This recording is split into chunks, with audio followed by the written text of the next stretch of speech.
Si la garra del odio me araña, el dolor no te deja seguir. Este canto nos deje la cuerda que nos pueda ayudar a seguir.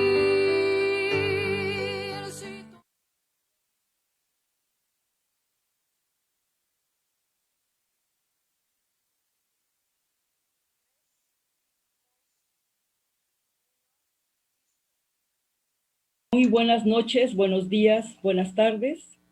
Es un gusto darles la más cordial bienvenida a esta emisión especial de su programa Desde la Raíz, que se transmite todos los sábados por Facebook Live Radio Numancia a partir de las 9 de la noche y los domingos a las 8 de la noche en el prestigiado espacio de Sin Línea MX, con repetición los martes a las 11 de la mañana.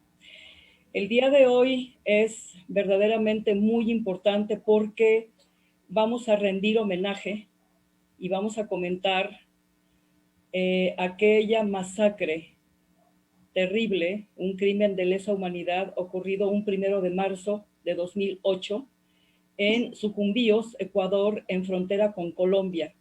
Una masacre ordenada, orquestada por el gobierno norteamericano y su asesino en turno llamado Álvaro Uribe Vélez, contra 5 estudiantes de una grandeza enorme, que son ejemplo para todas las universidades, ejemplo para toda la juventud, ejemplo internacional de estatura moral, de solidaridad, de conciencia social. Los estudiantes se encontraban en Sucumbíos, en un campamento de las Fuerzas Armadas Revolucionarias de Colombia, y se encontraba ahí el comandante, un comandante muy prestigiado, Raúl Reyes, y contra él fue la operación de ese ataque espantoso, imperdonable, a ese campamento donde fallecieron 4 de los estudiantes mexicanos y sobrevivió solamente una. Verónica Natalia Velázquez, Soren Ulises Avilés, Fernando Franco Delgado, Juan González del Castillo, ellos 4 lamentablemente perdieron la vida, pero su espíritu sigue presente entre nosotros. Y Lucía Moret Álvarez, la única sobreviviente que durante el manchado, criminal gobierno de Felipe Calderón Hinojosa sufrió una persecución infame y todavía este crimen sigue impune. Aquí me da muchísimo gusto, es un placer de verdad recibir en el programa a Ivana Minault, miembro de la Federación Regional de Asesoría en Derechos Humanos. Ivana, muchísimas gracias por estar aquí, bienvenida. No, gracias a usted por la invitación. Sí, tenemos también a la señora Ana María Ramírez, madre de Verónica Velázquez, una de las estudiantes lamentablemente fallecidas. Doña Ana María, es un placer recibirla en este programa. Muy buenas noches. Igualmente, muchas gracias, buenas noches. Y tenemos a don Álvaro González, padre de Juan González del Castillo, otro de los estudiantes fallecidos. Don Álvaro, nuevamente es un placer volverlo a saludar. Muy buenas noches. Igualmente, Patricia. Y también tenemos el gusto de contar con la participación del doctor Adrián Ramírez, presidente de la Liga Mexicana de Defensa de los Derechos Humanos. Adrián, muchas gracias por estar aquí, bienvenido, muy buenas noches. Gracias a ti por el espacio, Patricia, y a todos los que están aquí presentes y los que nos siguen en esta transmisión. Como siempre, agradecemos la hospitalidad, la generosidad de Frauke Jonas y de Jesús Segovia, discúlpenme, Jesús Segovia, que son tan gentiles de albergar este espacio para que salga al aire y se conozca, sobre todo se conozca los temas que comentamos aquí. Muy bien, pues sin más introducción, nada más decimos que se seguirá luchando porque se haga justicia en este caso, que está revestido de una enorme impunidad, de mucha inmoralidad y una gran criminalidad. porque estos estudiantes verdaderamente merecen, y sus familiares merecen que se haga justicia. Muy bien, pues a reserva de que al rato se va a unir mi cotitular, el periodista boliviano Fernando Valdivia, desde Bolivia, vamos a dar inicio a este programa y me gustaría muchísimo, don Álvaro, si es tan amable, en decirnos qué quiere decirle a nuestro público, qué quiere decirnos, don Álvaro, de este crimen tan espantoso. Bueno, en primer lugar, pues estamos en una fase importante porque recibió la Comisión Interamericana de Derechos Humanos desde el año 2014 nuestra denuncia contra Colombia, Ecuador y México.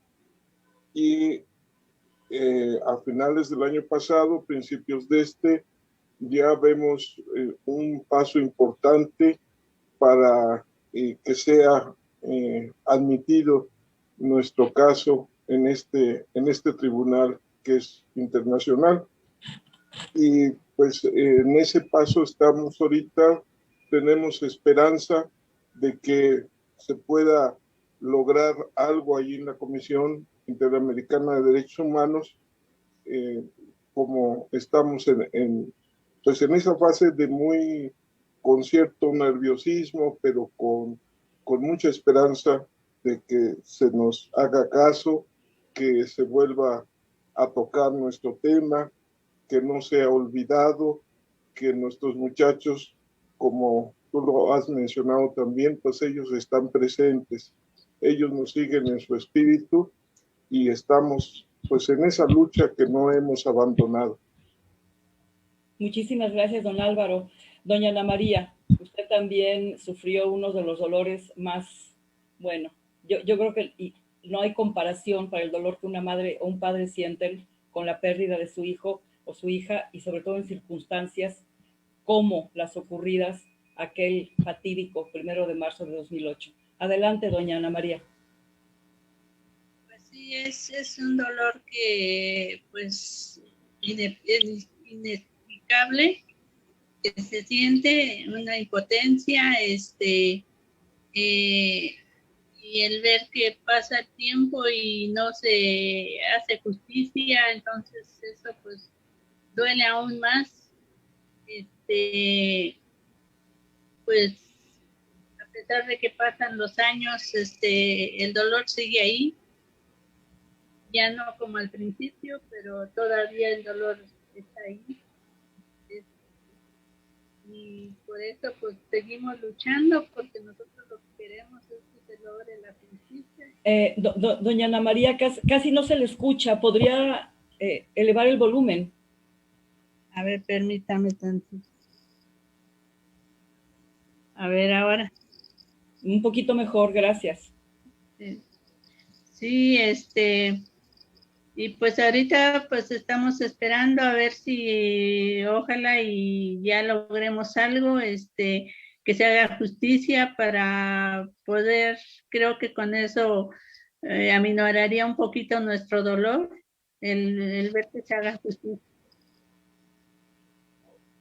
Gracias, señora Ana María. Ivana, me gustaría mucho tu perspectiva. Hasta dónde ustedes han luchado muchísimo junto con los padres de las víctimas de Sucumbíos, junto con Adrián Ramírez, junto con la LIMED, muchos luchadores sociales están pendientes de este caso. ¿Cómo ves el panorama ahora que está en la CIDH?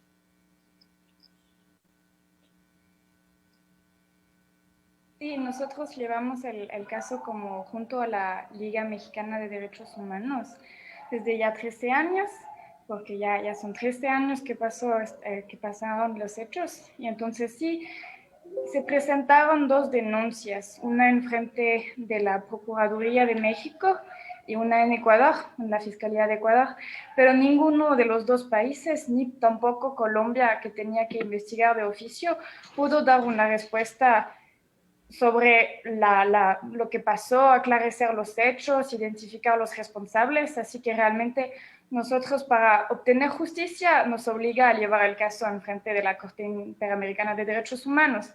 Es lo que se hizo. El 25 de marzo de 2014 se presentó la petición y ahora ya pasó por la comisión.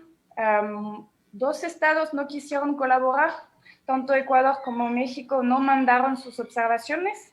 Entonces, lo que muestra de nuevo la falta de voluntad, la falta de colaboración que sigue 13 años después. Entonces, lo que hizo la comisión para acelerar el proceso es juntar admisibilidad y fondo, tanto en el caso de Ecuador como de México. El Estado de Colombia, él sí mandó sus observaciones. Nosotros como Fundación INRED contestamos a sus observaciones y ahora entonces la próxima etapa es pasar a la admisibilidad. Entonces, por el momento estamos en un tiempo de espera, esperando la admisibilidad para el caso de Colombia y la admisibilidad y el fondo para Ecuador como México. Pero ahí vamos, seguimos luchando en frente de la Corte Interamericana para finalmente ya obtener justicia después de 13 años. Muchas gracias, Ivana. Adrián Ramírez, pues estamos en México. 2014 era otro momento en la historia de este país, era otro gobierno, un gobierno profundamente violatorio de todos los derechos humanos habidos y por haber, y el anterior más, iguales. Es perfectamente entendible que el gobierno de Peña Nieto pues no se haya interesado siquiera. El de Calderón ya para qué hablamos, ¿no? Pues es un gobierno asesino, pero el de Peña Nieto también, Adrián. Pero me llama la atención, hoy existe otra administración, existe otra voluntad, se han cerrado penales, tú lo sabes, o sea, lo sabemos, y existe otra voluntad. ¿Qué caminos o qué esfuerzos se han hecho, Adrián, para aquí en México, bajo esta nueva administración, en primer lugar, se siga promoviendo la justicia para estos jóvenes mexicanos? Es absolutamente indispensable. Son un ejemplo en universidades. Es decir, ¿qué se está haciendo aparte de lo que hace la LIMED, pero algún otro canal, digamos, a través de la mañanera, para que se mantenga vivo esto, ¿sí?, en un foro tan visto como es la mañanera? Sí. Bueno, creo que es importante retomar el origen del programa, que es desde la raíz. Desde la raíz entendemos que hubo un asunto geopolítico que intentó cambiar la correlación latinoamericana y en general de las Américas, con este golpe estratégico a un proceso de negociación de paz que hubiera acortado mucho el dolor y la multiplicidad de ejecuciones extrajudiciales que siguieron a partir de este modelo. No perdamos de vista la participación de las tecnologías israelíes y de la asesoría de Israel, de Estados Unidos, y que en este acuerdo humanitario que se buscaba y que toleraba el gobierno de Colombia, se actuó en el territorio ecuatoriano para aniquilar y ejecutar extrajudicialmente a 25 personas que se encontraban ahí y 3 mujeres que quedaron sobrevivientes. No hubo heridos. Los 3 heridos estaban en una parte más lejana al centro del ataque. Eso les preservó la vida, pero no hubo detenidos tampoco. Todos fueron muertos. Solo el cadáver de Raúl Reyes y Aizala, por error, fueron llevados a Colombia. Dejaron ahí, no preservaron el lugar de los hechos, lo modificaron. No informaron a Ecuador de la acción, y cuando informaron dijeron que se trató de un ataque y que tuvieron que repelerlo. Después se demostró que no. Y bueno, estamos en un conflicto que es un delito de lesa humanidad, el cual no prescribe y que contó con la complicidad del gobierno de Felipe Calderón Hinojosa y de Peña Nieto. Además, no solamente la complicidad, sino de que hoy cada vez recopilamos más información que nos hace ver que actuaron de conjunto y que se permitió que el personal del DAS, de los órganos de inteligencia colombianos, tuvieran injerencia en México para investigar a los jóvenes desde antes que salieran, a todos los grupos vinculados a la solidaridad con Colombia, y de esa manera se actuó. El gobierno de Peña Nieto no solamente se distanció de Calderón, sino que incluso nombró a Óscar Adolfo Naranjo Trujillo su asesor en seguridad nacional, un asesor especial gracias a la lucha de los familiares. Eso hay que destacarlo mucho, que estuvieron haciendo énfasis y cada vez que había oportunidad señalaban, y cada vez que venían funcionarios de Colombia se presentaron y lograron que se retirara de México Óscar Adolfo Naranjo Trujillo. La denuncia está abierta y creo que ahora vamos a la otra parte. Vamos a la parte de Sin Línea. Y en la parte de Sin Línea, hoy tenemos que pedirle al gobierno actual que vigile todas las cadenas de mando inferiores a su voluntad, porque la Cancillería no ha respondido, la Cancillería no se ha ocupado, no ha atendido las peticiones atentas que se han dado. La Fiscalía General de la República no ha investigado suficientemente, ha aceptado que le den cualquier información y con cualquier pretexto intentan cerrar el expediente. Entonces, estas son situaciones de Estado que, más allá de la voluntad que refleja el nuevo gobierno, tiene que tomar en cuenta que lo que estamos planteándole nosotros debe ser considerado para que se corrija, se supla y sobre todo se vaya extirpando la corrupción, se vaya extirpando este narcoestado policíaco militar y surja la lucha contra la impunidad y la reparación de daños para las víctimas, cuyo factor fundamental es el castigo a los responsables. Los familiares han insistido mucho de que la reparación, primero que nada, debe ser la sanción a la cadena de mando de responsables en Colombia, de los que ejecutaron el operativo Fénix, desde el expresidente de la República, el segundo presidente Juan Manuel Santos, y de ahí toda la cadena de mando hacia abajo. Ese es el meollo del asunto. Y gracias por darnos el espacio, Patricia, compañero, no recuerdo tu nombre, pero muchísimas gracias a quien hace posible esta transmisión. Muchas gracias, Adrián. Hay que traer a colación lo siguiente.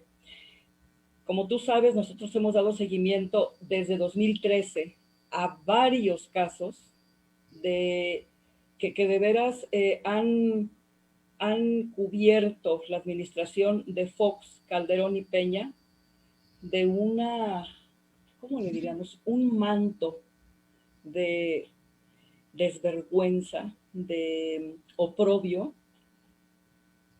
inenarrable.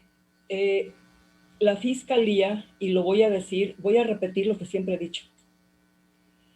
O sea, desafortunadamente, la Fiscalía ha quedado corta. Esa es mi percepción y creo que es compartida por mucha gente. Pero voy a hablar de mi percepción. Ha quedado corta porque es nuestra percepción, es nuestra convicción que dentro de ese aparato todavía hay gente que está solapando, está encubriendo a criminales. Esa es la realidad. Hay casos terribles. Está el de los 5 estudiantes, pero está el caso Wallace, está el caso de Pablo Solórzano, tú los conoces, Adrián. Está el caso de Antonio Barragán Carrasco, está el caso de Israel Vallarta. Han esperado años. Entonces aquí el llamado que haces es perfectamente correcto. Es perfectamente correcto. Creo que se tiene que seguir exigiendo, porque estamos en nuestro derecho y es nuestra obligación moral, exigirle a la Fiscalía, exigirle a la Secretaría de Relaciones Exteriores, ¿sí?, que haga lo que tiene que hacer. Porque lo que no se puede permitir es que esto se quede impune. Y no basta con la voluntad indiscutible de Andrés Manuel López Obrador. Nosotros aquí de este lado de la sociedad tenemos que seguir presionando, Adrián. Es absolutamente indispensable, porque esto no se puede permitir, no se puede permitir. Entonces, bajo esto, yo quisiera volver con don Álvaro González. Ustedes tuvieron un evento, platíquenos de ese evento, este evento reciente. ¿Te refieres al taller que llevamos con INRED? Así es. Sí, es un taller muy interesante, muy importante, porque vino una delegación de 4 chicas, entre ellas está Ivana. Ella nos explicó la parte jurídica y nos explicaban las posibilidades que se tienen que abordar dentro de la Comisión Interamericana de Derechos Humanos, es decir, la llamada primera etapa de amistosa, que se le llama, o llevar finalmente a juicio. Esas serían las dos posiciones.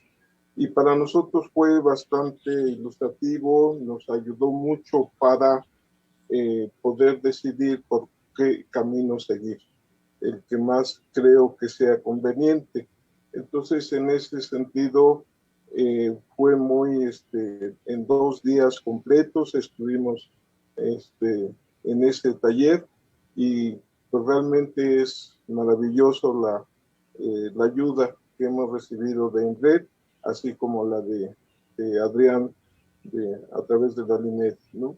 Entonces sí ha sido un paso también ahí importante, la ayuda que siempre hemos recibido desde Ecuador, a través de Luis Ángel allá Saavedra, que es el que dirige, que realmente es una persona muy combativa por los derechos humanos, y realmente pues estamos en esa situación. Y pues yo nada más quiero comentar el caso del asesino de Álvaro Uribe, que yo creo que también debemos ver y seguir el caso en Colombia. Como tú sabes, Álvaro Uribe fue detenido, aunque de manera domiciliaria, pero hubo una detención ahí. O sea que hay algunos pasos, hay algo que dentro de Colombia se está moviendo en contra de este asesino, porque no solamente ha sido un asesino de nuestros hijos, sino ha sido un asesino múltiple, un narcotraficante comprobado, un paramilitar, verdaderamente una persona muy, muy negativa. Entonces esto es lo que quería también comentar, y pues yo agradezco mucho a estas organizaciones que nos están apoyando, INRED y la LINED.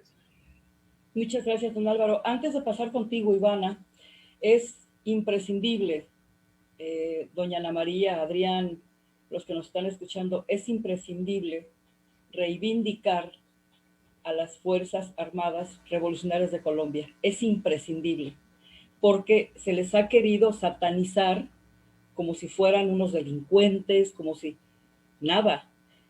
Hubo acuerdos en La Habana precisamente para que se terminara toda esta larga historia de muertes, de sangre en Colombia, porque los miembros de las FARC, unos revolucionarios, tan revolucionarios como fueron el millón de mexicanos que murió en nuestra Revolución Mexicana, de ese tamaño estamos hablando. Lo que buscaban era justicia en un país que está controlado al 100% por el gobierno norteamericano. Es el patio trasero por excelencia del gobierno norteamericano para todas sus operaciones de drogas, donde la DEA opera con una impunidad espantosa. Entonces las FARC son gente patriota que se opone a un statu quo favorable no solamente a los intereses del gobierno norteamericano, que está íntimamente ligado con el narcotráfico. Esto hay que decirlo así. Hay que reivindicar a esos guerrilleros y, por supuesto, que sus hijos, con esa sabiduría que los caracterizaba, sabían quiénes eran los miembros de las FARC y estaban ahí en solidaridad. Es decir, es importantísimo aclarar esto. Y que el gobierno colombiano los traicionó. A pesar de que se firmaron acuerdos en La Habana, no han cumplido uno solo, ni uno solo. Y sigue Iván Duque siguiendo órdenes del gobierno norteamericano porque lo que pasa en Colombia sale de la embajada gringa, ¿no? Entonces aquí, Ivana, ¿cuál es tu mirada? Porque estando esto como está, e independientemente de que haya triunfado el señor Biden, a mí no me parece que haya una gran diferencia entre Biden y Trump, en el sentido de genuinamente sacar las garras de Colombia y permitir que se haga justicia. Adelante, Ivana. No, sí, realmente este caso es algo que es más grande que las voluntades políticas, porque lo vimos en México, pasó de gobierno de derecha a izquierda, y igual ninguno de los gobiernos quiere colaborar con el caso y hacer justicia. Así que realmente, justo como lo dijo don Álvaro, nosotros ahora en este momento del proceso en frente de la CIDH, se ofrece la posibilidad de una solución amistosa. Entonces, realmente, Adrián, como el INRED, los dos dimos nuestra opinión, dimos las herramientas jurídicas, técnicas para entender lo que es una solución amistosa, pero allí será la decisión de los familiares llevar una solución amistosa o no con los gobiernos, tomando en cuenta que durante estos 13 años no hubo colaboración y hubo, como usted lo dijo muy bien, hubo en los medios de comunicación, pintaron una imagen horrible de estos jóvenes. Entonces realmente no sé si se podría llegar a una solución amistosa, pero ahí lo dejo al criterio de los familiares. Pero bueno, sobre todo porque en llevar el caso en frente de la Corte sería también llevar como que crear un precedente que podría servir de ejemplo para todos los otros casos, como usted dijo, que no es un caso único el caso de Sucumbío, sino que realmente es algo estructural en toda América Latina, no solo en México, Ecuador, Colombia, sino en toda América Latina. Podemos observar violaciones de derechos humanos muy graves. Entonces esperemos que sí se da una decisión favorable en frente de la Corte, se haya un precedente que pueda cambiar las cosas estructuralmente. Y también como medidas de reparación, Adrián lo dijo muy bien, realmente para los familiares no es lo más importante una compensación económica, sino que es ya obtener justicia y sobre todo identificar los responsables y que los tres gobiernos asumen su responsabilidad, lo que no hicieron hasta ahora. Y también otra de las medidas muy, muy importantes realmente es que se haga una dignificación de las víctimas, que se haga disculpas públicas, que se restablezca la imagen de estos 4 o 5 estudiantes con Lucia Moret, que como que realmente para los familiares eso fue más doloroso aún que perder como que sus hijos, que se les pinta como guerrilleros, terroristas, y eso es horrible, y solamente eso hay que...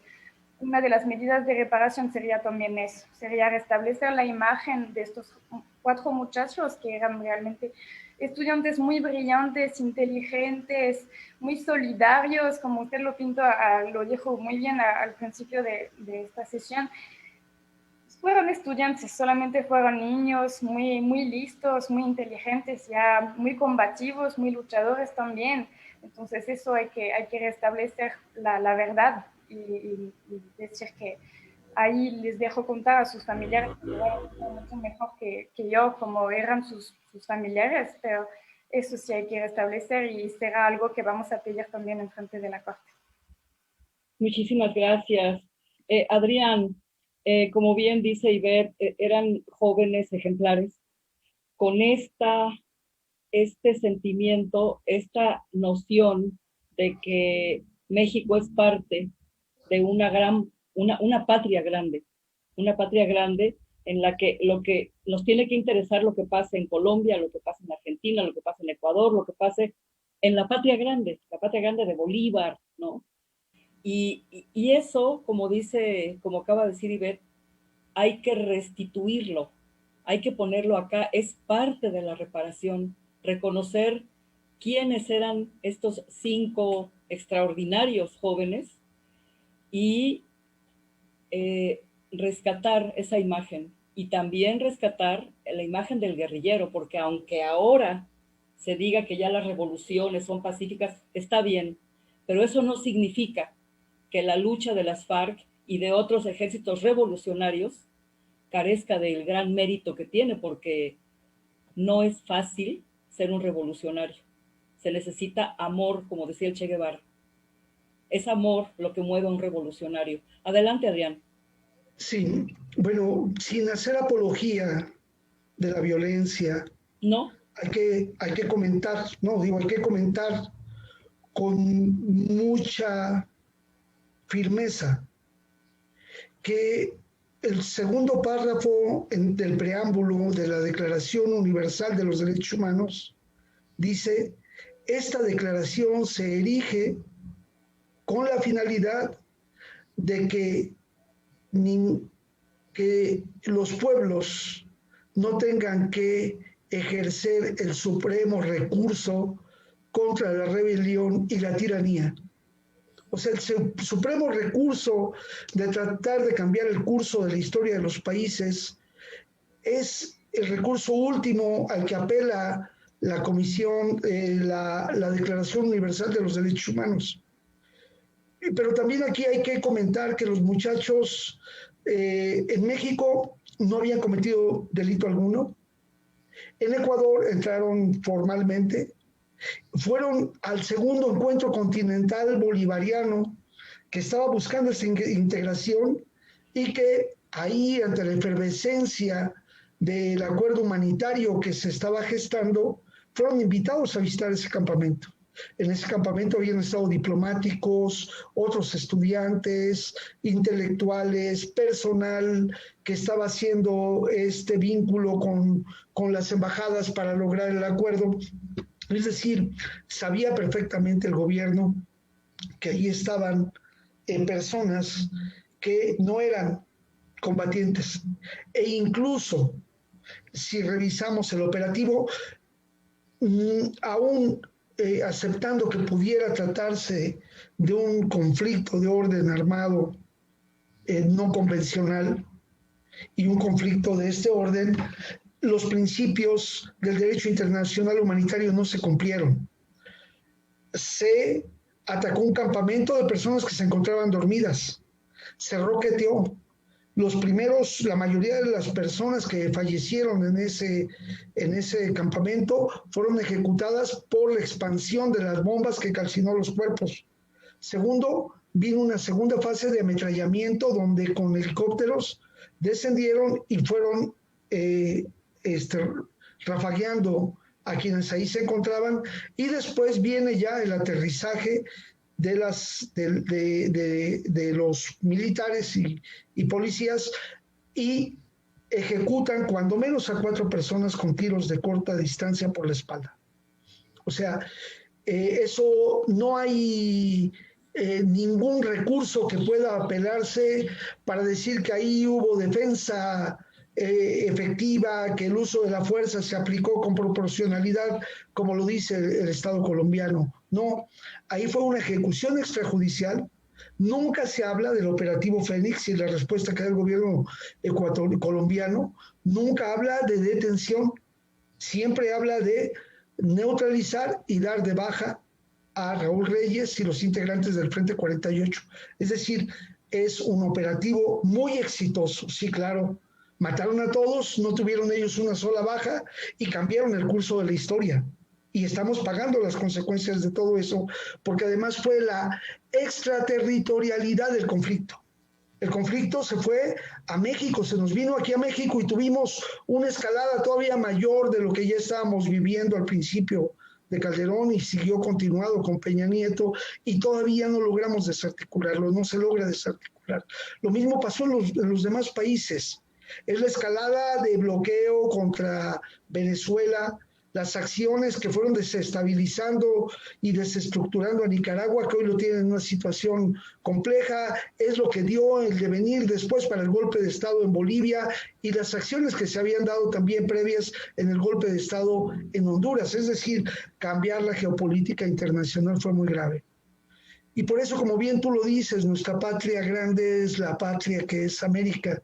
Y quisiera comentar que un día reunidos con los familiares estábamos en la casa de don Álvaro y Rita, y nos comentaban que a Juan le gustaban mucho los colibríes, y que los colibríes, a partir de ese periodo, Rita se percató que venían con más frecuencia. Ahí se paraban en la ventana, vivían en un 15º piso, me parece, y ahí en la ventana andaban los colibríes, y de eso salió esto que voy a leerles. Nutridos de la dulzura de las flores, están aquí con nosotros, siempre activos, aleteantes, siempre llenos de color, multicolores, tornasolados, con el color de los colores, con todos los colores de nuestros pueblos. Los colibríes vuelan con nosotros, están aquí. Son los muchachos, los que salieron de México y volaron por el continente y se unieron en Ecuador, a la mitad de la tierra. Uno de ellos se posó en Nicaragua. Lucía Moret, que afortunadamente preservó la vida, con nuestros ancestros en náhuatl, en Cenzostle, en raza, en espíritu, en ciencia, en patria, en nuestra patria que es América, la de la dulzura de las flores, la de los colibríes. Cuenta la leyenda que Juan, Soren, Verónica y Fernando son colibríes que vuelan por Tlatelolco. Miremos los colibríes, ahí están los muchachos. Gracias. Muchas gracias, Adrián. Muchas gracias. Un homenaje muy merecido. Es importantísimo, antes de que doña Rita nos hable de Verónica, que nos hable de Verónica, y don Álvaro nos hable de Juan, quiénes eran. Antes de eso, es importante recalcar que el derecho a defender la vida es inalienable. Es un derecho con el que se nace, es un derecho natural. Luego, entonces, cuando un gobierno que viola absolutamente todos los derechos inalienables con los que nace cada ser humano, las medidas que se toman para defender la vida son perfectamente admisibles, y en eso se basa ese párrafo que leíste de la Declaración Universal de los Derechos Humanos.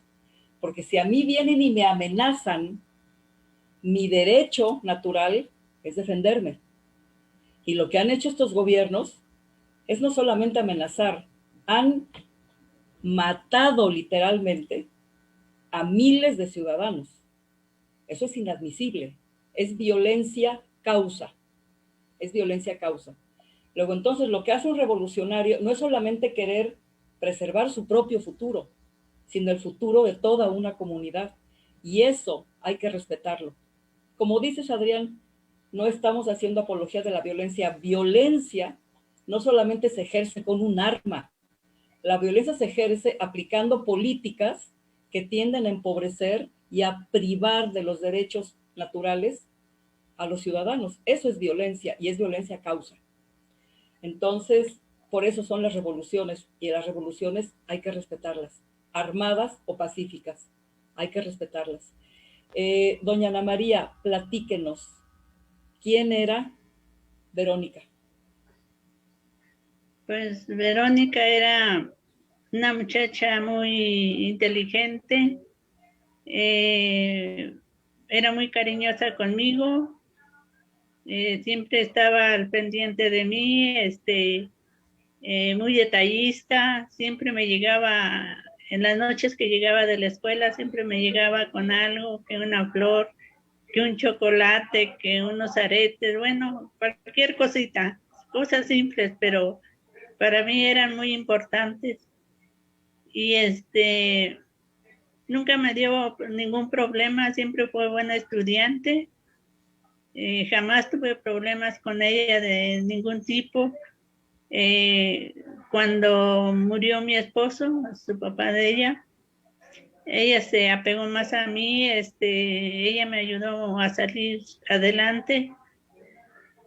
Y todas las noches que llegaba de la escuela, yo la esperaba para que cenara y nos poníamos a platicar. Entonces, cuando ella se fue al viaje, nos despedimos y me dijo, mami, ya me voy, ya no vas a tener con quién echar chisme. Y ya le dije, pues ya cuando regreses te voy a guardar todos los chismes para que platiquemos. Pero ella se fue con mucha ilusión a ese viaje, un viaje que pues ella lo hacía con, porque ella hacía aretes, ahí en la universidad vendía libros y ahí sentada vendiendo sus libros se ponía a tejer, hacía unos aretes tejidos muy bonitos, que no supe dónde los aprendió a hacer, pero muy bonitos y los vendía muy bien ahí en la universidad. Y con eso se pagaba sus viajes porque ella era muy ahorrativa.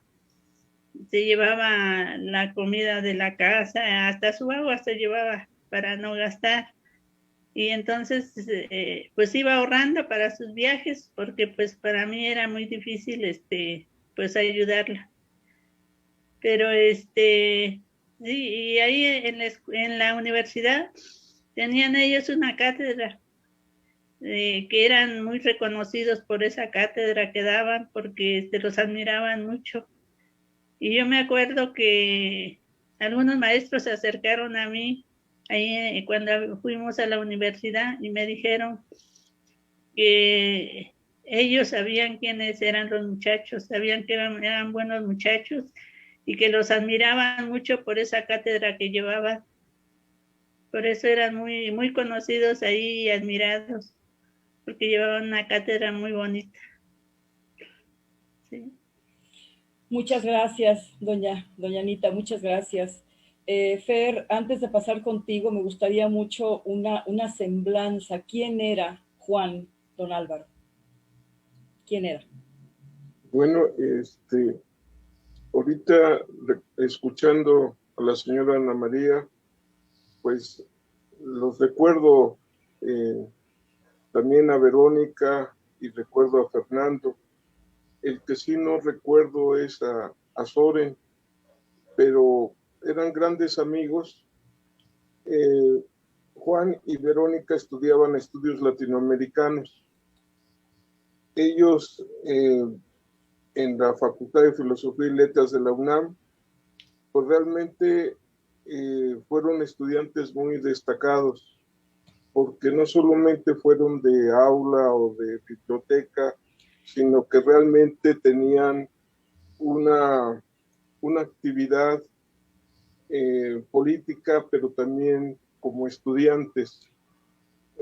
A mí me dio varias muestras, Juan, de sus conocimientos de la política internacional, la política latinoamericana.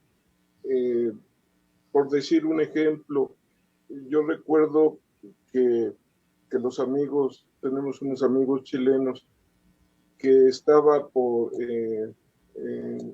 en campaña la señora Bachelet, que como sabemos su padre fue torturado durante la dictadura de Pinochet y todos pensábamos que esta persona iba a hacer cambios importantes en Chile. Y yo me acuerdo que mi hijo me dijo, no, papá, esa señora no va a hacer los cambios. Y así fue, efectivamente, como si hubiese predecido o como si hubiera visto el futuro, él me decía, así va a pasar. Y de política nacional igual, él me daba realmente una enseñanza. Y Juan en lo particular, pues tenía una gran virtud, no era ambicioso de dinero. Él nunca tuvo ambiciones de tener un carro, tener vacaciones o vestir ropa de marca, nada de eso. Él fue siempre una persona sencilla, que nunca nos pedía dinero. Muchas veces su mamá o yo eran los que le comprábamos la ropa porque él nunca nos pedía. Entonces era una cualidad en él que era una persona muy sencilla, muy noble y que siempre estaba con las mejores causas. Iba a las manifestaciones en apoyo de la Revolución Cubana, en apoyo a Palestina, en fin, era una persona muy consciente de la realidad de lo que estaba pasando en el mundo. Y obviamente el ir allá a Ecuador, pues era algo de conocimiento, porque él estaba haciendo su tesis sobre la guerrilla colombiana, y en especial él estaba muy interesado en la música. Parecía así como que un tema que no nadie lo aborda o que nadie lo abordaba en ese momento. Él realmente tenía esa inquietud, y yo creo que ese fue uno de los motivos por el cual fue ese campamento. Y los demás muchachos igual, pues realmente todos tenían como un eje el estudio de la guerrilla, y de ahí partir para hacer sus tesis. De hecho, la única que lo logró fue Lucía, que efectivamente hizo sobre el teatro, sobre la guerrilla. Y pues sí, ese fue el Juan que yo recuerdo, que pues realmente pues era inteligente en el sentido de que yo recuerdo que en muchas cosas aprendía muy rápido. Yo veía que, por ejemplo, en un curso que llevamos juntos de computación, cuando el que nos llevaba el curso salió y nos dejaba ejercicios, la mayor parte éramos adultos, y él era un jovencito, un muchachito de 13, 14 años, y todos los adultos recurrían a él para decirle, oye, ¿cómo le haces? ¿Cómo le haces aquí? ¿No? Entonces él les decía cómo. O sea, aprendía muy rápido las cosas, y así yo veía en otras cosas, ¿no?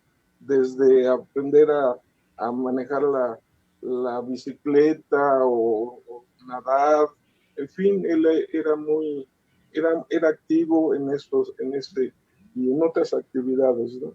Pero sabía aprender bien, y siempre voy a tener ese recuerdo de su risa, de cuando platicaba con sus compañeros,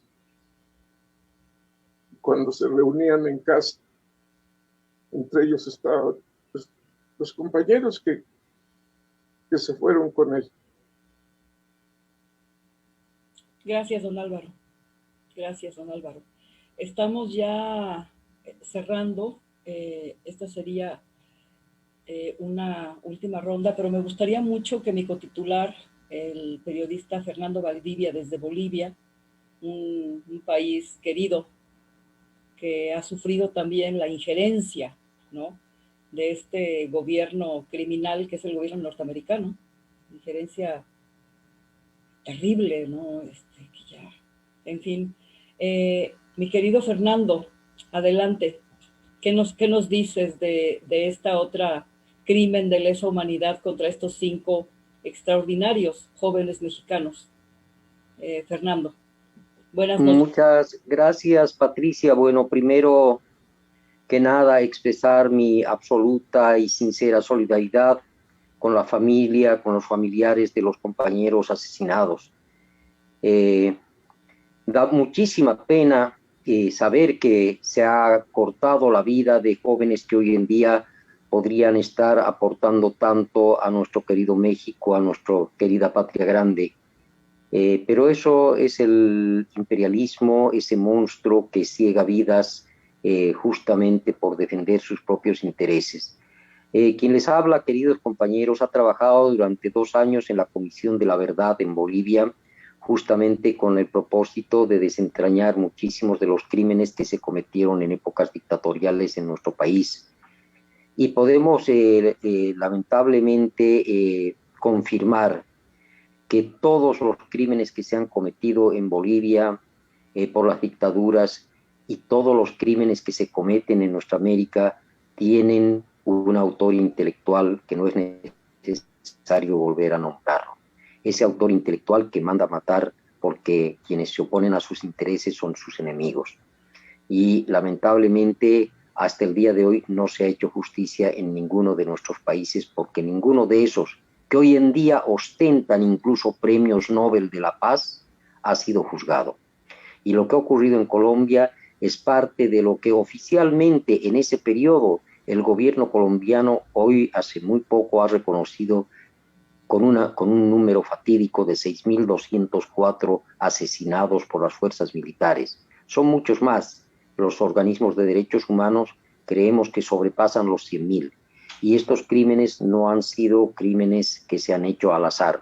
Son crímenes perpetrados con frialdad, planificados y ejecutados con absoluta frialdad, con la finalidad de sentar un escarmiento a nuestros pueblos.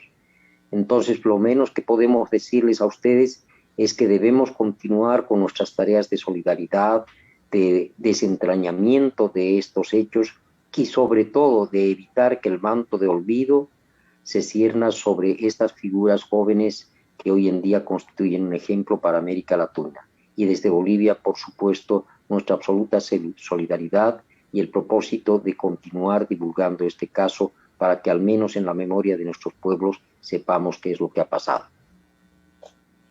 Muchísimas gracias, mi querido Fernando. Ivana Minault, ¿con qué cierras este programa que esperamos no sea el último?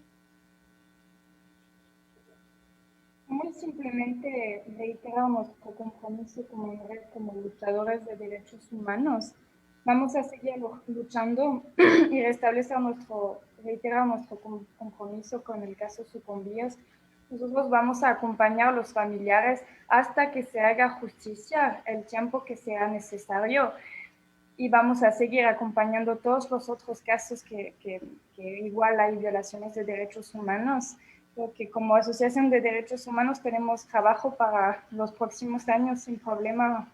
No vamos a tener que seguir luchando durante muchos años, pero por eso estamos y finalmente lo importante y lo esencial de nuestro trabajo es que los familiares puedan ya finalmente, después de 13 años, descansar y hacer todo este proceso de duelo que no pudieron hacer por la falta de justicia, la falta de verdad que podemos culpar a los tres gobiernos, tanto Colombia, Ecuador como México, que no hicieron lo suficiente, no hicieron una investigación diligente, solo no dieron este derecho que es básico, que es el derecho a la justicia. Entonces ahí seguimos luchando y acompañando a los familiares y de la parte de red nos comprometimos para eso. Muchísimas gracias, Ivana. Adrián, ¿cómo cerrarías este programa? Van a seguir más programas porque esto no se termina, Hay muchos adeudos en cuanto a derechos humanos, muchos. Bueno, primero pues agradecemos mucho el que esto no se termine, que no se borre de la memoria, que acompañemos a los padres que siguen luchando constantemente y como lo han reiterado mucho, ¿hasta cuándo? Hasta que haya justicia. Y por eso les queremos invitar a que nos acompañen, a que acompañen a los padres de los muchachos en Paseo de la Reforma 379, este día lunes a las 12 del día, en un acto cultural que se va a hacer frente al Consulado de Colombia en México, entre la Ángela de la Victoria, o Ángela de la Independencia, y la Diana Cazadora, esa sugestiva y sugerente, también controversial estatua que han querido quitar durante mucho tiempo. Y bueno, les invitamos a que se puedan sumar a esta convocatoria. Es un acto cultural, es un acto donde va a haber poesía, donde va a haber posicionamientos, se entregará un documento a la Embajada de Colombia para solicitar y seguir avanzando, y sobre todo también que quienes puedan lograr abrir espacios entre las instancias de la Fiscalía General de la República, de la Comisión Nacional de los Derechos Humanos, de la Secretaría de Relaciones Exteriores y de la Presidencia de la República, acompañen y apoyen para que las cabezas de estos sectores tomen en cuenta que la asignatura está pendiente en el caso de Sucumbíos y que el gobierno de México está en falta ante sus compromisos internacionales, que el presidente en sus mañaneras ha dicho que deben de atenderse de manera inmediata cuando los casos están ya requeridos en los sistemas de protección de los derechos humanos de la ONU y de la OEA. Muchísimas gracias por sus palabras y gracias por estar con nosotros. Buenas noches. Gracias a todos ustedes. Es un imperativo moral.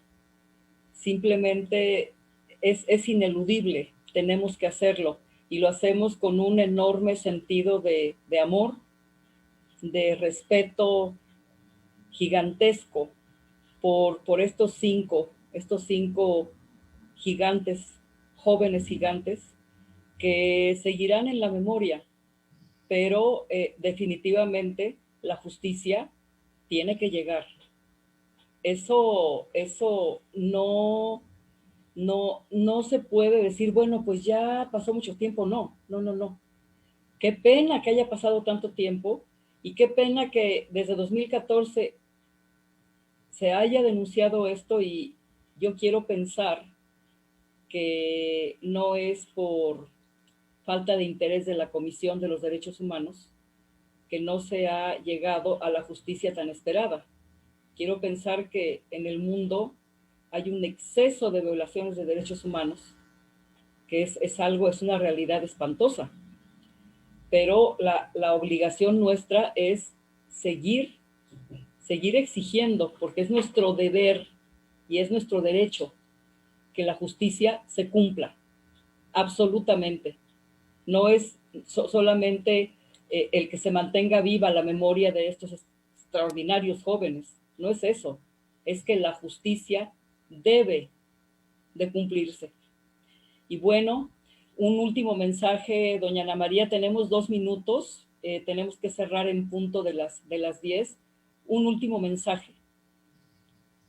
Pues lo que yo quiero es agradecerle pues por el espacio que nos da y pues por dar a conocer nuestro caso. Espero que pues por este medio varias personas lo conozcan. Gracias. A usted. Don Álvaro. Sí, muchas gracias, Patricia Barba. Esa gran solidaridad que hemos recibido y que seguiremos recibiendo de mucha gente, que a través de este medio y de otros puedan conocer exactamente lo que pasó con nuestros hijos. Muchas gracias, un gran abrazo, aunque no nos estemos viendo enfrente, pero muy, muy agradecido por este espacio. Que seguirá abierto siempre, cada vez que sea necesario. Adrián, tu último mensaje. Es eso, a seguir luchando juntos. Los esperamos el lunes a las 12 del día. Hay que acompañar a los padres conservando la sana distancia, pero sobre todo la cercanía solidaria de la lucha por la justicia y los derechos humanos. Sucumbíos no se olvida, castigo a los responsables y, como dice y grita con mucha fuerza Rita, Uribe y Santos, asesinos son iguales y queremos verlos en prisión. Muchas gracias. Pues a todos, gracias por su atención. Vamos a seguir ventilando estos casos. Un gran abrazo, muy buenas noches y los esperamos en una próxima emisión de Desde la Raíz. Mañana este programa por Sin Línea MX a partir de las 8 de la noche. Muy buenas noches a todos. Un gran abrazo. Buenas noches. Gracias. Gracias.